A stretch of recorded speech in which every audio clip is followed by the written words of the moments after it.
Le 8 février prochain aura lieu le prochain exposé des Soirées mathématiques de Lyon, où Isabelle Gallagher vous parlera donc des équations de Navier-Stokes. Isabelle Gallagher est une mathématicienne à l'université Paris Diderot, et elle a étudié les équations aux dérivées partielles, qui sont des équations qui modélisent un grand nombre de situations physiques notamment. Et en particulier, elle a étudié les équations de la mécanique des fluides, dont les plus connues sont les équations de Navier-Stokes. Donc un fluide, c'est tout ce qui n'est pas solide, c'est-à-dire soit des gaz, soit des liquides. Et en fait, il y a plusieurs façons de voir ces systèmes-là.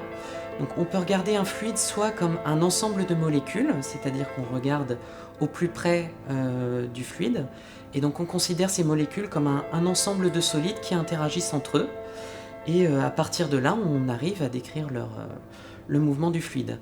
Le problème avec cette approche, c'est qu'elle est extrêmement compliquée parce qu'un fluide, c'est constitué de milliards de molécules. Et donc ça fait un système beaucoup trop gros pour pouvoir être résolu.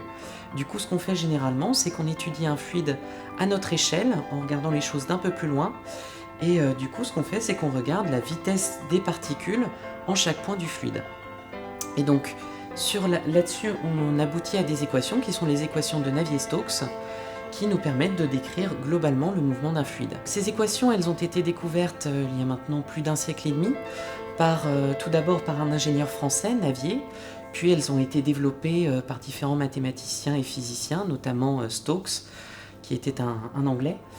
Et le problème, c'est que leur résolution mathématique pose de nombreux problèmes parce que ces équations sont non linéaires. Et donc on a fait quelques progrès dans leur étude, notamment depuis les années 30, mais on n'arrive toujours pas à avoir une résolution mathématique satisfaisante de ces équations.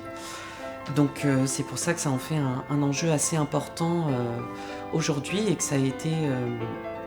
et qu'un institut américain, l'Institut Clay, en a fait l'un des 7 problèmes du millénaire à résoudre au niveau des mathématiques.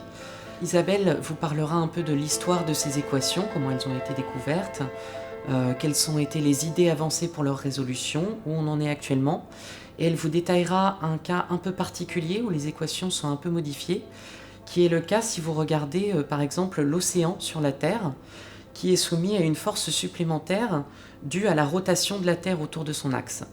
Et donc dans ce cas particulier où les équations sont un peu modifiées, on arrive à dire un peu plus de choses sur les équations de Navier-Stokes et sur leur solution. Et donc elle vous détaillera ça à la fin. Donc moi j'ai déjà eu plusieurs fois l'occasion d'écouter Isabelle Gallagher en conférence et je peux vraiment vous dire que c'est une exposante hors pair. Elle a vraiment des capacités pédagogiques assez exceptionnelles et donc je vous invite très fortement à venir l'écouter lundi 8 février à 20 h à l'amphithéâtre Descartes à l'ENS de Lyon.